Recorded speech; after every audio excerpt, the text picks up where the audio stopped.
Hello, welcome to Rob, Ryan, Red, the Wrexham podcast brought to you by our friends at Red 10 People Development. Well, it was champagne football at Wrexham on Wednesday night, and not just because Nathan and I were in the posh seats. Wrexham win again, another clean sheet, just 2 points off the Championship playoffs. On today's show, we will look back at that Bristol City win, what it means for the Championship table, what it means for Wrexham ahead of the January window, and of course, we will look ahead to this weekend's game against Blackburn as well.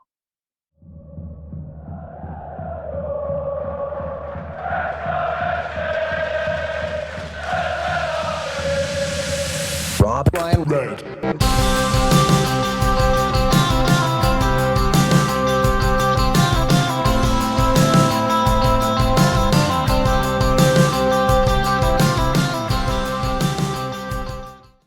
Well, Nath, like we said there, very kindly in hospitality on Wednesday night. The food was flowing, the drink was flowing. Wrexham's fine performance was as well. And what a night. I could very much get used to this. Thank you very much to Matt at Barlow's for inviting us both along for that, because I've got a taste of how the high life is now, Nath, and I don't want to go back behind the goal. I do really. I'm going to be there on Saturday.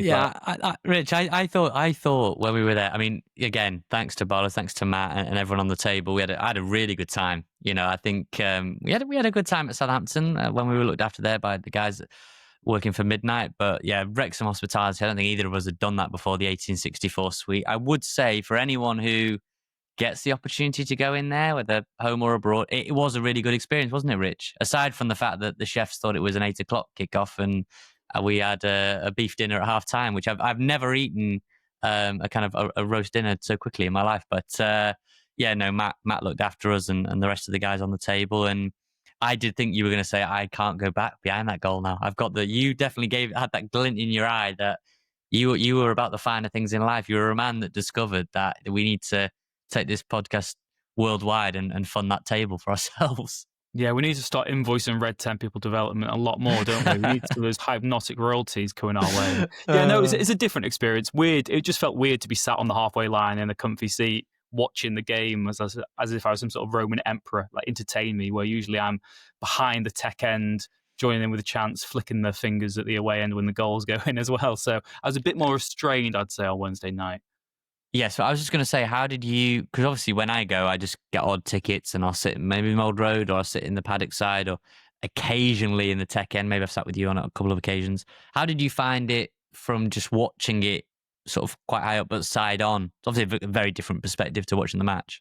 Yeah, I mean, obviously, that's what we do in our day job, isn't it? Watching games from there. You do get I'd say, a better sort of tactical appreciation of the game. You see it very differently because you get a more balanced view at both ends of the pitch. And, you know, maybe different players stand out to you more. I think if you're sat on the side, the sort of wide player on your nearest flank is obviously going to stand out a bit more because you scrutinise them a bit more. I loved being a few rows back really from Parky in the dugouts and just seeing how vocal. I mean, Parky is he's in the fourth official's ear for the whole match, and that's a real underrated skill. I know some people don't like it, but it's just so important to do that, to put that seed of doubt in there, to just be nagging them, to be, you know, bringing out the best really of his team as well, of instructions from up close as well. So it was fascinating to see Parky from there. But, you know, I missed my tech end family. And I think lots of Wrexham fans who have those regular seats will say that as well. It's because for me, you know, football matters. It's great to see us win, but it's about going, seeing the same faces around you. And in the tech end, it's very much mostly season tickets where we sit. So every league game, you see the same faces, you know, and that's what I love. That's what I missed on Wednesday night. But Nath, like we said, we had a glass of champagne. The champagne football followed. Wrexham's win over Bristol City, arguably more impressive than the Coventry win. I mean, being the only team to beat the league leaders who are 10 points clear is probably the flashier win in isolation. And we don't need to go over old ground about how I took that like a little spoilt brat. But I felt like against Bristol City on Wednesday night, that was the most complete performance we've had, home and away. I know we had a really good win at Millwall that will age great, but we were dominated, and that was a little bit of a smash and grab. Nothing wrong with those, but like it was a bit more like that. Bristol City are a good team. They didn't necessarily show it at the racecourse, but I felt like that was the most controlled front to back. Defensively, we were we'll get onto a couple of, maybe we got lucky a couple of occasions, but generally we were good. Midfield, I think, was solid. Dobson was everywhere again. And Thomason, it's a real shame that he had that goal taken off him, actually, and it was given as an own goal, because I don't think it is an own goal. I've watched it back a few times. I'm not sure it does go in off the goalkeeper. Could be wrong there. So it's a bit of a shame that the Olympico didn't go to Thomason. But he was industrious, better than I thought he was at Ipswich. And obviously Kiefer coming back in completely changes the whole dynamic. You see him, when you read the team out, Kiefer starting, that is a huge boost, a huge lift for everyone. And fair play, Broadhead got his chance and took it. And I think Windass has now got more of a battle, probably the most he's had all season long, to be that starting number 10, because I think it will be Broadhead again against Blackburn on Saturday. But yeah, overall, my main takeaway was that was the most controlled game of football we've had since we got into the Championship. Absolutely. I think, that's what I mean. The commentary game was really good. It's probably ding-dong battle, and you kind of felt it could have gone either way. Either team might have won that 3-2 in the end. We got it. It's a fantastic win, fantastic achievement. And again, that will age very well come the end of the season. But for me, the Bristol City game just felt a lot more in control. And even though they had their moments, I never actually felt that we weren't going to win the game. They had 10 minutes towards the end of the first half. We weathered that storm. I do think their goal is very harshly ruled out. I think that should stand. I'd be outraged if I was in that away end and I saw that chalked off. Mehmeti has a good chance but fires over the bar. Dobson, of course, as well, misses a one-on-one to put us 2-0 up. But of course, if Mehmeti had scored, we probably don't get that chance anyway. I just thought we were so professional, so good. And as you mentioned there, Nave, it's the fact that so many players are now taking their opportunity, because Broadhead deserves to be starting instead of Windass. That was a superb goal, and the type of goal that maybe only Broadhead could do. I know Windass has probably got that in his locker. He likes having the shots from distance, but I feel like that's what Broadhead can do in the team. And you look at the wing backs again. Longman and McLean was worrying me a couple of weeks ago, and we were talking about silver linings on last week's podcast. McLean, 2 back-to-back superb defensive displays. Longman, I thought, was really good, really industrious again. And suddenly, this Wrexham team that still looks quite thin in places, and you still can see obvious room for improvement, well, that's surely the positive. I know lots of teams will look at the table now and say, we're in with a shot. But this Wrexham team, we've got a manager who's not good enough for the Championship. We've got a team full of players who aren't good enough for the Championship, apparently. And we're 2 points off the playoffs. So do you think this is just a Wrexham opinion in isolation? Do you think we're getting a bit too giddy with recent form? Or do you think that, there is something special here? We just seem really tough to beat. Well, as someone pointed out, that, after your tweet about, if only we had a manager that was good enough for the Championship, someone, I saw the funny side of it, pointed out that, it was only a few weeks ago we were floating the question of, like, was he good enough? Like, well, are we going in the right direction after, I can't remember which game it was, whether it was Stoke or before that, but, that there was legitimate concerns, I think. I think it's very up, and football is very up and down. Sport is. It's US Thanksgiving, the day we're recording this. I'm going to watch the NFL later, sort of sit back, relax, and every day I watch those talking heads, and it's boom or bust. If I don't know, say the Green Bay Packers win later, then they're on. They could be the best team in the NFC, or they lose, and maybe the coach has got to go, sort of thing. And it is that, like, polarizing boom or bust. You can get swept up by that.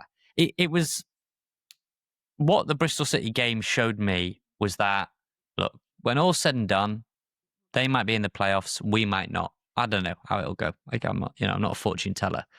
But what that showed me is that we can, this season, we can get those playoffs. Like, if you look at the teams that are above us, and I'm kind of hoping Rich might pull up the table on his phone now to remind me, but I believe Derby are ahead of us. We drew with them at home, and it's taken for them at the racecourse, remember, it's taken a wonder goal. Okay, so we conceded once. Brereton Diaz scores an absolute screamer that it might be one of Derby's best goals of the season. So you're showing the table here, if I can see it now. Coventry, we've beaten. Stoke, I mean, it's not that clear there, Rich. There you go. Stoke, Middlesbrough. So unlucky, you should have beaten Middlesbrough away. We've still got to play them at home. Millwall, we've still got to play them at home, beat them away. We drew away at Ipswich, got to play them at home. Preston, we play them away shortly. Bristol City, we've just beaten. Derby, we drew. Birmingham, we drew. So if you look at that as a kind of benchmark, and you say, Rich, don't you, and others do, that we're at a point in the season now where the table's sort of taking shape-ish. I mean, the Championship is a weird odd league where, is it 12th is 5 points off second, something like that. So it can fluctuate quite a lot. But, a third of the way through the season, those are the good teams. And who have we lost to in that? Have we lost to anyone above us in the table? Stoke we lost to Stoke, away. Stoke. That's it, right? That's the only one. Yeah, So Stoke is the only team we lost to, and really we missed an open goal there to equalise. And look, I know it's ifs, buts, maybes, but I'm thinking if I'm Parky and I'm sat in that manager's office and I'm not calling out podcasters in an after dinner speech as he decided to do the other day, which was I was at a football writers dinner with Parky, and he did say, Rich, yeah, I don't know whether we're at fault here or any of other sort of demonic podcasters, but yeah, Parky not a fan of the podcast medium. If I'm Parky and his staff, I'm thinking, well, we've shown we can go toe to toe with all of them, and even a lot of those above us: Millwall, Preston, Ipswich, Stoke, Middlesbrough. We've got to play all of them at home, and Fortress Kairos is coming back, right? Well, that's the important thing, isn't it? It's the fact that it does feel like we're not, and again, we might jinx this at some point, but it doesn't feel like we're going to have many heavy defeats this season. We've not really had a game where we've been completely out of it either. The QPR game gets away from us in the end because we're chasing it, and the West Brom home defeat is still probably the one game where you just got to hold your hands up, and we were just clearly second best that game, and that was fine in isolation. But I suppose that was the second game of the season. Sorry, I'm cutting you off now. That was the second game of the season. So when you look back, that feels a long time ago. We look a different beast now, a different sort of opponent now than we were then. Yeah, and again, it's because we had those teething issues. The team will have changed so much since that West Brom game, and maybe I'll get it up in a second and we're going to look at it. But we're 2 points off 5th. We're also 2 points off 16th. So there's a lot of teams who are in this similar boat as Wrexham, and approaching the January transfer window, it's quite compelling, isn't it? Because from a Wrexham perspective, it still is this 2-year plan to get to the Premier League. You don't want to, spend all your money at once. We've got the 40 million loss sort of threshold we can make under the current financial rules as well. But if we're in this position again in January, in a month's time, of course, games come thick and fast. It's similar, maybe to a decade ago where 11 years ago, I think, we were under Gary Mills going into that Christmas. It would have been 15, 16, actually. Under Gary Mills, we went to a festive period looking like we could get the playoffs, and we capitulated and come out the other end of it. We were nowhere sort of near it. So a lot can change very quickly. I also would say that it's one of our pet peeves because the table can be sensationalized, can't it, right now, to really sort of push an agenda. Because right now, Wrexham are 10th on 25 points, and we're saying, God, we're getting promoted. But we could be 1 point worse off and be 15th. And we'd be saying, Parky out, sack the board, get rid of Robin Ryan. This is it, they've got to go. So, that 1 point makes such a huge difference. And because we've got the goal difference, again, we could be 12th on the same amount of points. Instead, we're 10th. It can be very easily warped, can't it? And one defeat could soon send us spiralling into crisis mode again, no doubt. Rich, are there many games, though? Like when I look at the points tally and I'm thinking we could have had that one, we probably should have had that one, we should have had this one. Are there many games where you think, poof, we got away with it, we were lucky to get that win, we were lucky to... I'm struggling off the top of my head to think of like ones where we've really, I don't know, been super fortunate. Like Bristol City, we deserve to win. Yeah, we probably maybe that's a good one. We get a dodgy penalty. They often makes a wonder save at the end. I think that was a very close game. Personally, I think if you draw, I don't think maybe we deserve to lose, but a draw there wouldn't have been any complaints really. You look at go for Middlesbrough, fair enough point. We probably could have won that though. Stoke felt harsh, but again, that was a coin flip sort of match. Birmingham, we had a half each. Leicester, kind of similar. We finished strong there, but you couldn't complain. Derby felt fair. Norwich deserved to win. So yeah, you look through it. The only time, really, I'd say either way, that we've maybe dropped points we should have won, like categorically should have won, would have been Sheffield Wednesday at home. A game that you feel you absolutely deserved and had to have won. That was maybe the only one, really. You look at all the other drop points, like you said, I don't think there's been one get out of jail free card yet. And if you'd like to think that maybe we'll have one of those too. Hopefully you don't need to have them really across the course of the season, but you might get some of them that go your way.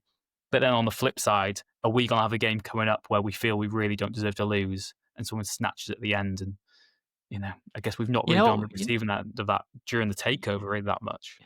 It was like also interesting to me, just from the perspective where we were sat and watching. Obviously, Kiefer his right foot is his strong foot, right? But you see the amount of space he can still get a really good strike off on his left.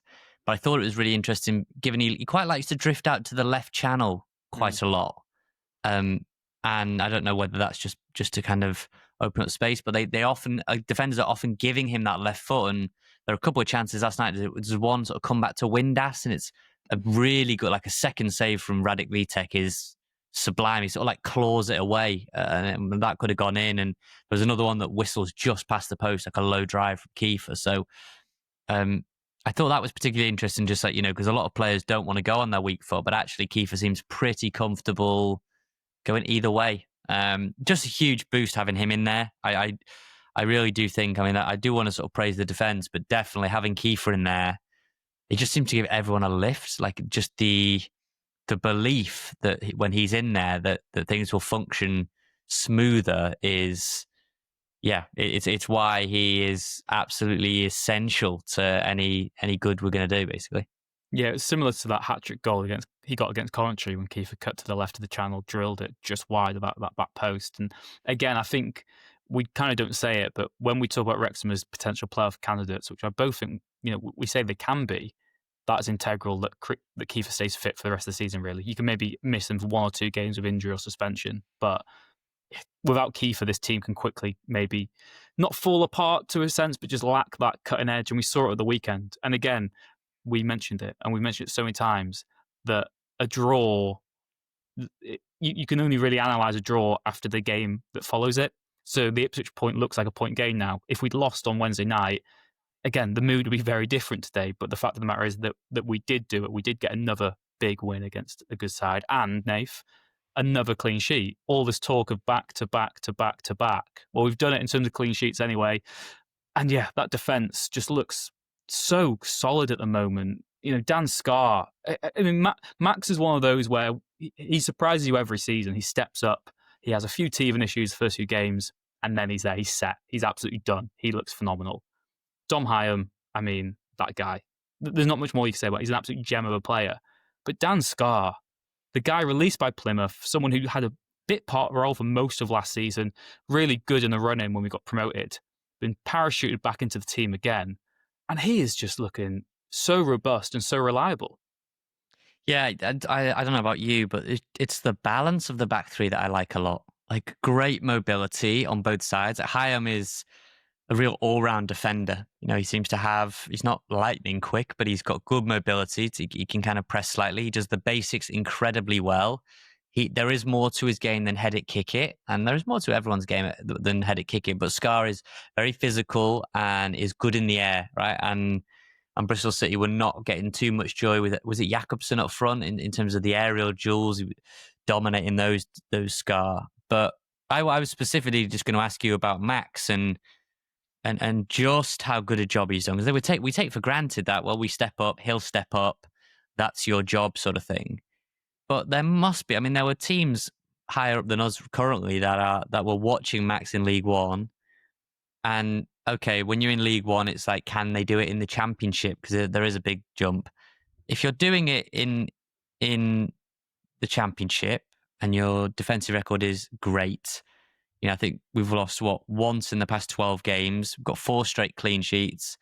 And we conceded the joint fewest goals across the last however many games, 9 goals, I think it is, across the last 12 games, which I think is the joint fewest in the division. Are we at risk here of someone, betting the house a little bit on Max? So I was just readjusting my microphone there because I'm worried that it's okay, mate. I've almost pulled out a wire that could cause catastrophic. It's all right. Basically, but if I was doing if I was doing a podcast with Max Cleworth, he wouldn't show that level of he has more poise and composure. And yes, exactly. Yeah, for me, Max is just that golden boy. And you think about again all the money that we've spent and all these easy jibes you can have at Wrexham. Well, this is a kid who was at the academy before the takeover. And every single season, he's stepped up and got better and better and better.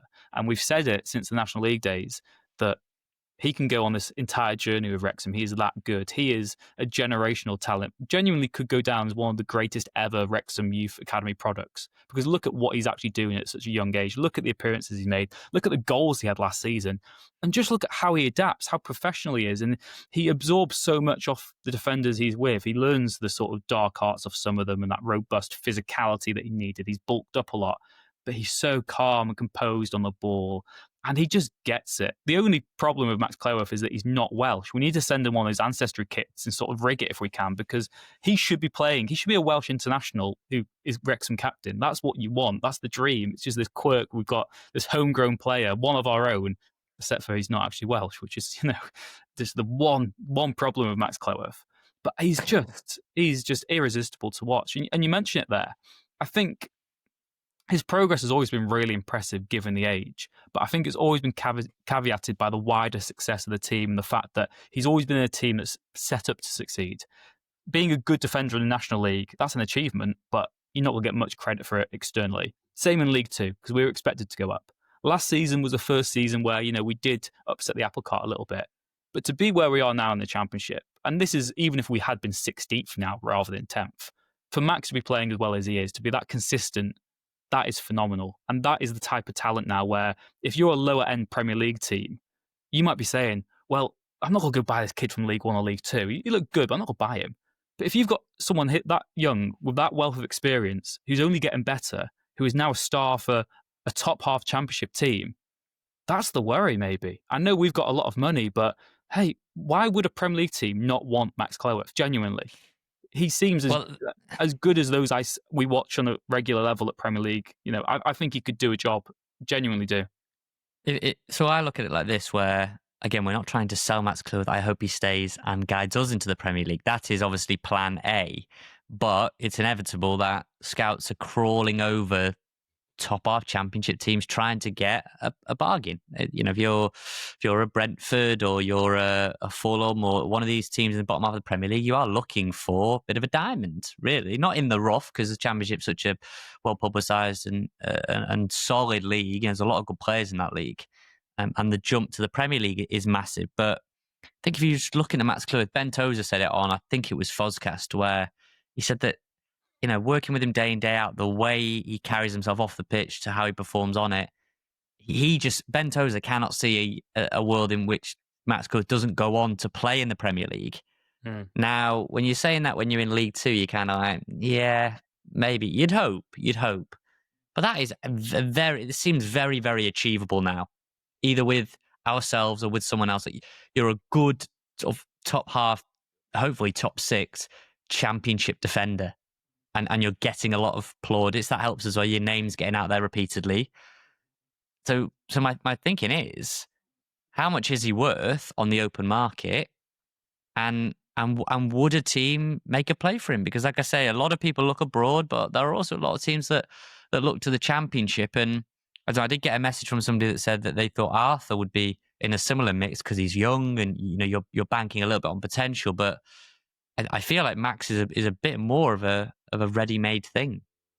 Absolutely. And again, you sort of look in recent years of players who have shone in the Championship and gone to the Premier League. There's lots of attackers. You think about sort of what Eze did for Palace at that level. So was he? I'm not sure he was at Palace, was he? As at Reading, was he at for a bit? He was at Reading for a bit. You had João Pedro scoring goals for Watford. He now leads the line for Chelsea.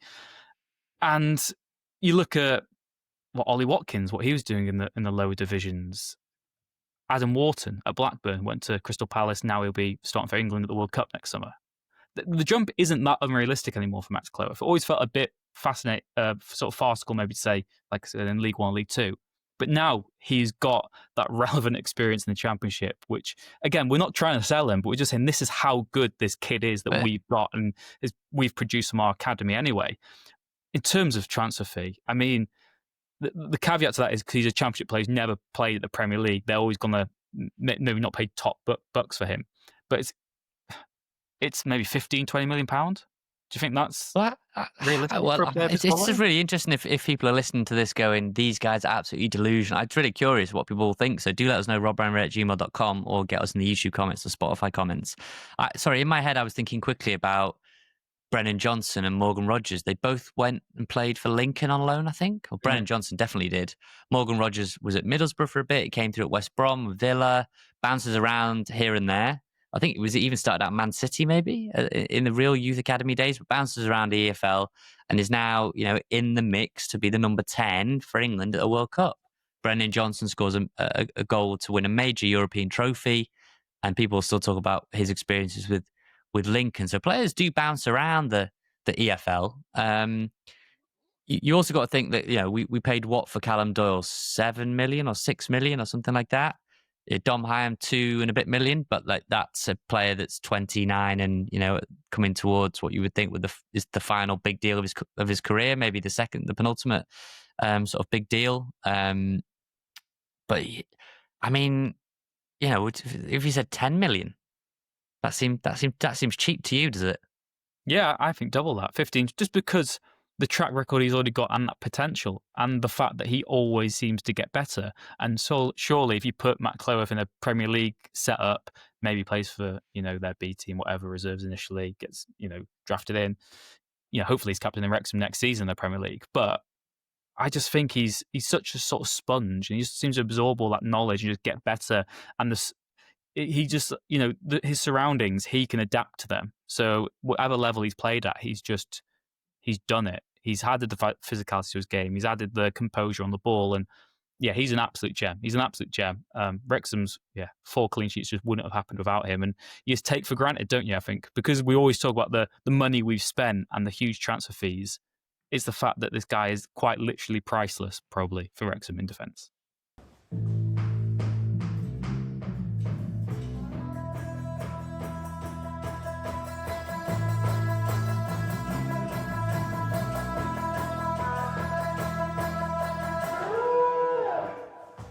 Okay, so I thought I would read another email. We're on a roll. We 2 weeks out of 2 reading emails, which is incredible for us. We're very proud of ourselves. Pats on back here. This one from Ned Headley. You can get in touch, remember, robryanred@gmail.com or via our website. There's a contact us form on there. A lot of people use that website, but you can email us directly like Ned did.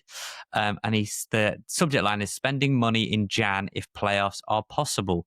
That has been one of our main talking points, hasn't it, Rich? That is what we're talking to. If we meet you at the games, that's one of our sort of main discussion points. Like, should we do it? Should we not? We're both of the mind, spoiler alert, that we should absolutely go for it. But this is the counter argument from Ned. But this is the one thing that makes me shake my head. The club spent £30 million on a squad in the summer. If they can't do it, you rebuild next year. Why would we try to go to the Prem without a proper training ground? I don't want us to pull a Luton Town and drop like a stone. Luton at least get a new stadium with their Premier League money. But if we went up, we also immediately get relegated. I love what Parky's done, but he gets schooled with his rigid tactics and system. We need youth. A team of 30 plus veterans won't cut it. So get the infrastructure done, build a squad and spend your money right. Don't do big flashy money signings like Nathan Broadhead that don't make any sense. So obviously that is the counter to doing, not obviously we've already explained, you can't do a full new 25 in Jan. That's not possible, but you can obviously strengthen in January. We both believe we need to, either up front or in the wing backs. And I think they're the two sort of potential areas. Ned's saying don't do that. Wait until the summer. Thoughts? I think there's certainly an argument. We are fans, and like you said earlier in the podcast, I feel like it's almost our duty as podcasters that we've got to reflect the fan base. We ride that roller coaster. We obviously try and be as level-headed as we can at times, but when you want to be giddy, you get giddy. And you need a footballing brain at the top who is level-headed and not getting carried away. I think that's what we've got because, like we said, one win and you're in the playoffs, one defeat and you could be in the bottom half and the perspective changes completely. So it still depends on that context of how many points we are away when we get to Jan.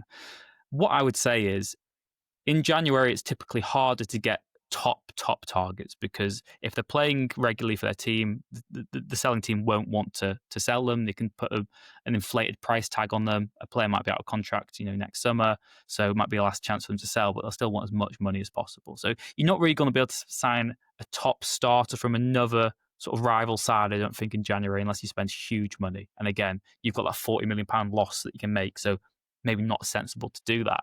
But if you can buy a player in January, if a market opportunity arises, and that's what Wrexham always sort of say, and we've seen it time and time again in most windows, it's those market opportunities in that last week, really, where Wrexham do their business.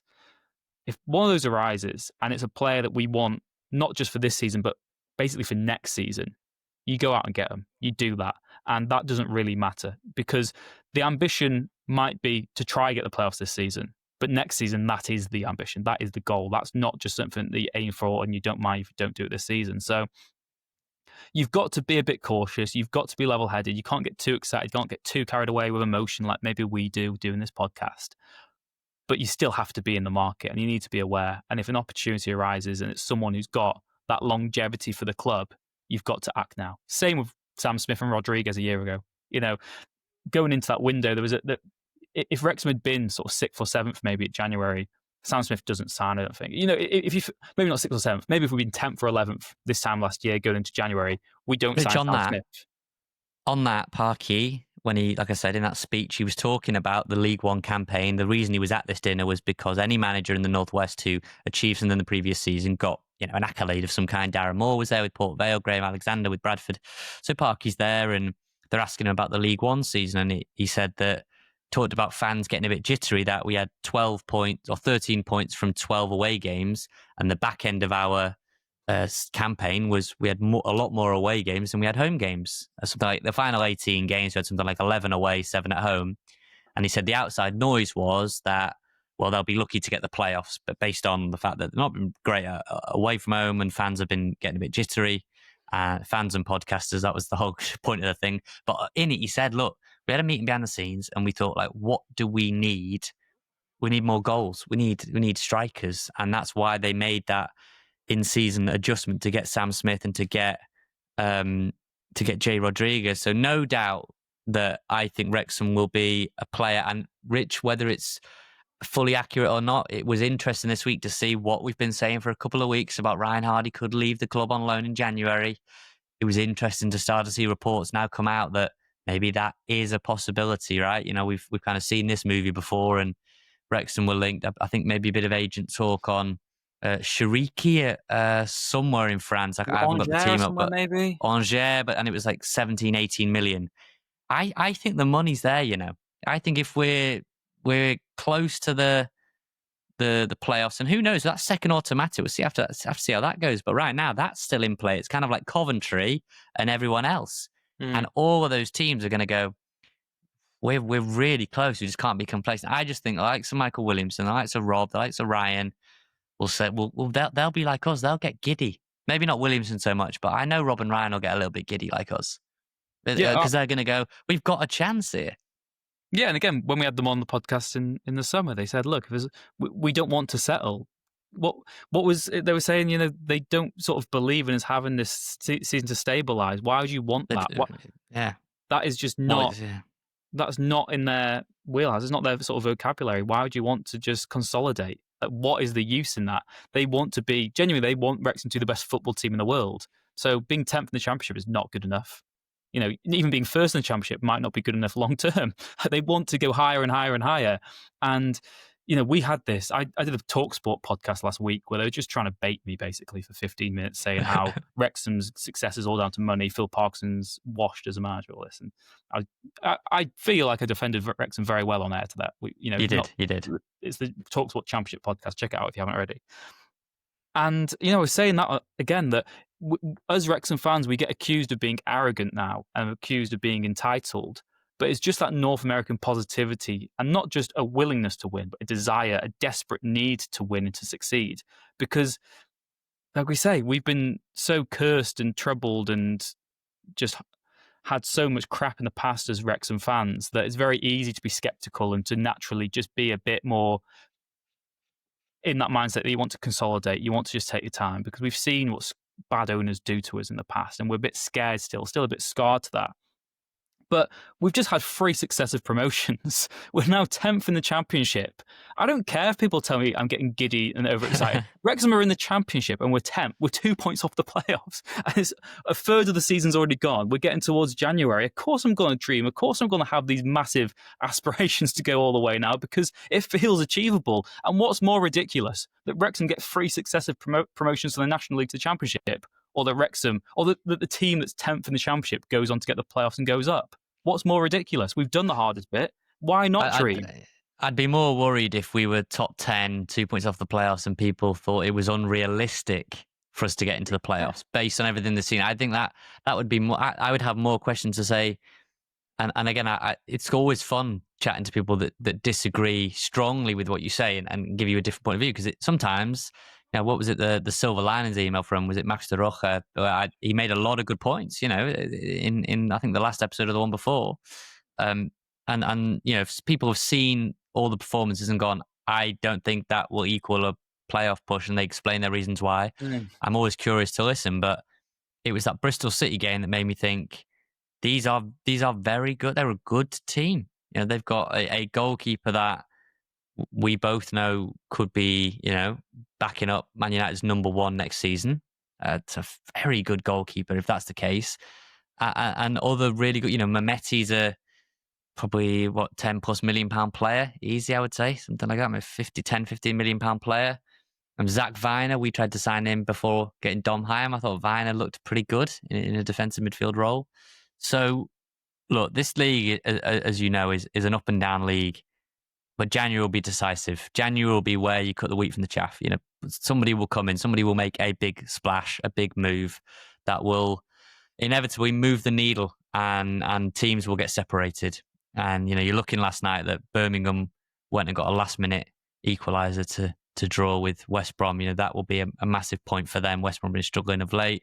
Stoke smashed Charlton. Charlton have now gone on this bad run, but before they were in the playoffs, Bristol City have wobbled a bit. Preston lost to Blackburn, who we play at the weekend, and Blackburn have had a really poor start, but they're picking up. Sheffield United are now picking up. Southampton now think they can establish themselves. Ipswich are looking at the top 2.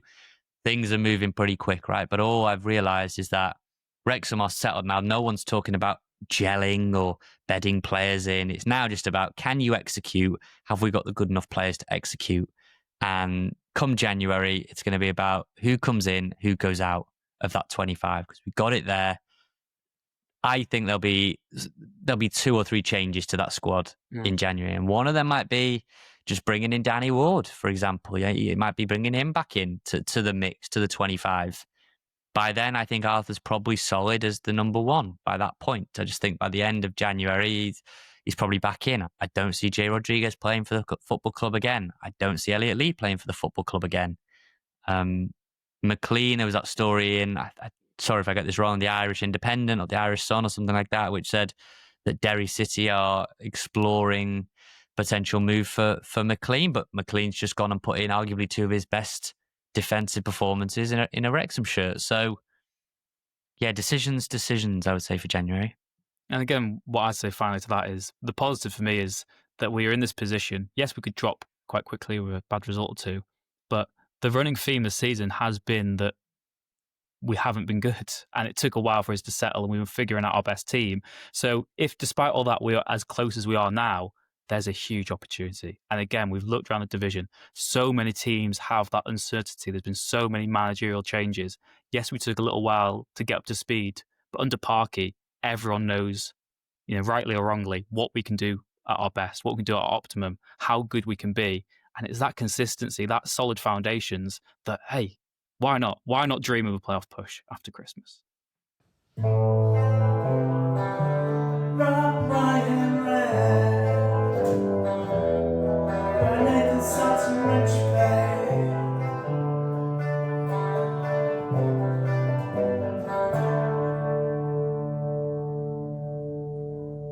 So Blackburn then at the weekend, like I said, I did watch their game against Preston. Good, Preston struggling with balls into the box and crosses, but Blackburn were solid. They press really well, and they are definitely not as bad as I think we thought they would be. But they're an up and down team, like a lot of teams. Are they sort of like 10th in the form table, 12th, something like that? How are you feeling then? I mean, you've got to be feeling pretty confident after what we saw on Wednesday night. Definitely. But again, this is a different type of challenge now because I feel that we're talking about the Coventry win, we're talking about the Bristol City win, games where we maybe didn't expect to get the 3 points. I certainly didn't expect us to beat Bristol on Wednesday night. I don't think I would have been too concerned if we'd drawn that game just because of where Bristol were. But Blackburn at home, I know they're on a decent run now, 9th in the form table across the last 5 games. But this is that type of game where you need to just be winning these because for all this hope of promotion that we talk about, the key to the last 3 promotions has been just getting these routine wins at home and Fortress Kairos and the point away at Portsmouth, the point away at Ipswich. They're good points if you're winning your home games. So that's what we need to do now. I'm obviously feeling confident, especially now that we've got Kiefer back. We've got this team where even the fringe players are playing well, Longman and McLean. I'm not sure I changed much, but I do want to ask you, Nath, one point that kind of followed from our last point. Over the last 15 matches in the Championship, Wrexham are 4th in the form table across the last 15 games. Who do you think the 3 teams above us are? Got to be one's got to be Coventry. That seems Yeah, they're number one. They've that taken seems a safe 36 bet. points over the last 15 games. I'm Wrexham going have to say taken 25 I'm going to say Stoker in there. below us. No. Okay. Who else is going to be flying high of the last 15? Ooh. Ipswich? Second, 26 points from the last 15. Okay, because they started really slow and they've One been of those flying. points So against us. yes, so it's Coventry, Ipswich, somebody, and us. Yeah. Is what you're saying. Oh, I won't drag this out too much. I'm gonna say, something like Birmingham, Derby. Derby. So Derby were 9th. And again, we were saying that was almost a bad point. We had a podcaster on who said, however, was it the Oxford guy? And he said, however teams play against Derby is how he judges them to be because he thought Derby were a bang average football team. They're now 8th in the Championship as well. So yeah, we're in decent form. But what I wanted to talk about more overriding is in the form table. I know this has been we always mention this on our rise up the leagues. Wrexham have the 10th best home form in the Championship so far this season. And we've played a game more than about half the teams as well at home. So Fortress Kairos just hasn't really been a thing yet. We're 13th in the away table. That's fine. You can get playoffs with that sort of away form. You just have to get a few points here and there. But if you're winning most weeks at home, that is the crucial thing. And it feels like we found something good now. It feels like, we're onto something. Do you make any changes for the weekend? Just because it is quite a quick turnaround, isn't it, Wednesday to Saturday? I was just going to caveat that our home form started really slowly, but since the Oxford game has been pretty good. You think Oxford, Coventry, who else have we played in there? Charlton. I mean, arguably, if we won all those home games, so I think we kind of. Well, there was a notable Carabao Cup tie that we don't talk about anymore. No, that didn't exist. We just forget that ever happened. We weren't even in the Carabao Cup this season, as far as I'm concerned. Would I make any changes for Blackburn? I'm absolutely not changing the back 5 and the goalkeeper. Obviously, if Kakache is fit and available to go, am I putting him in? I'm not. I'm not taking McLean out for all the people that say I don't like James McLean. I'm not taking James McLean out on the back of that. And we have to be honest, Ryan Barnett is not getting a look in. Well, the only way you're going to see Ryan Barnett is warming up on the touchline because he doesn't get on the pitch. So it is going to be Longman. We've already explained the Kabori situation. So I'm not changing any of that. Sheaf, Dobson, and Thomason. Obviously, O'Brien is coming back from suspension. Do you put a fresh O'Brien in? That would probably be my only tweak, Maybe an O'Brien for a Thomason or a Dobson, just because they're giving a lot. I mean, I can't see that you will do that, but I think that would be my only other tweak. I think it'll be Sheaf again. Don't think it'd be Matty James. I wouldn't mind if it was Matty James, but I think the money you spent on Sheaf, he's kind of, and you've said it before in this podcast, he needs to be your first hour. See if you can give Matty James the last half an hour, the last 20 minutes to help see games out. I thought Matty James was good when he came on Wednesday night. Really did help see out the game. But that might be that tandem, Sheaf and James. It's just O'Brien for me. O'Brien coming back in. We did get a bit of flat reach that we only gave him a C on that grading system. One person did say that they turned it off as soon as we did give O'Brien the C grade in disgust at our rating. So look, we do think there's a good player that we caveated our point, I think, pretty clearly of why we did, because of lofty expectation and missed opportunities. It was not a dig out of O'Brien. He's my only one. That's for me the selection dilemma. I think everything else picks itself up, Arky. What about you? Yeah, same for me. I think, one change in midfield just to freshen up, just because of the games they've played this week. So that's what I do. I quite like the idea of playing Matty James instead of Sheaf, but I'm guessing that as the game goes on, I'll be saying, why was Sheaf not starting? So yeah, maybe put O'Brien in just because he's fresh. I don't know. It's tough to say. Either than maybe take Thomason out. I know he has just scored a good goal for you, but you probably O'Brien, Dobson, Sheaf is maybe a better balance for the game. And of course, Blackburn might be low in the table, but like we said, 9th in the form guide after the last 5 games. So we'll see. We'll be back. What, at the weekend again? Will it, Nath? Who knows when we'll squeeze one in? Or we'll just be back next week.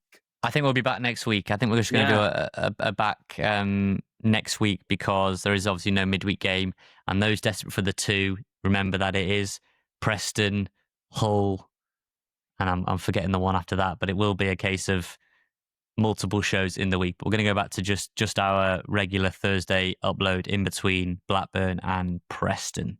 Yeah. So yeah, thank you very much for joining us once again on Rob, Ryan, Red. Again, shout out to Barlow's for the hospitality. We beat 2 times. Me and Nathan have been in hospitality together. Beat Stockport in the FA Trophy semi-final. Beat Bristol City on Wednesday night. So, more than welcome if you want to offer it our way ever again. Thank you so much to Red 10 People Development for your continued support of the podcast, and to Hypnotic for the music, the stings we hear in the show. But of course, most of all, thank you to you watching, listening, wherever you are in the world. As always, you can get in contact. You know us, robryanred@gmail.com, robryanred.com as well. Take care. Enjoy your weekend. We'll see you again next time.